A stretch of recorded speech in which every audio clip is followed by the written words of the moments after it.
Welcome to Tenor Tech, where I solve the problems you didn't even know you had. You start by confirming your GTAV install is legal and up to date. Fivem requires the retail game files. Once done, install the Fivem client and grant any firewall or UAC prompts.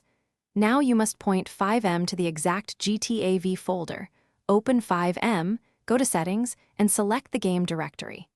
This lets Fivem access required assets and ensures integrity checks pass. Make sure you run both as the same user to avoid permissions issues and interrupted linking. You now perform the actual linking. With the Rockstar launcher closed, open Fivem settings and manually browse to your GTAV install. Once you select the folder, Fivem validates and creates pointers to the game files rather than copying them. If validation fails, check for missing or modified game files and repair through the Rockstar client.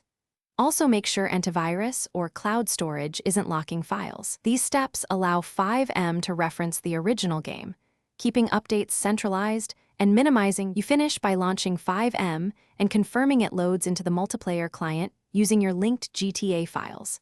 If Fivem reports missing files or fails validation, close both apps, run the Rockstar launcher's verify/repair, then relaunch Fivem.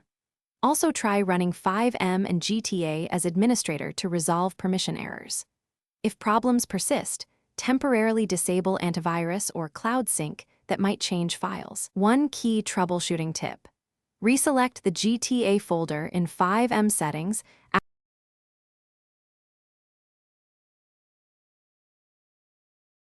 Thanks for watching. Subscribe to keep your life in tune.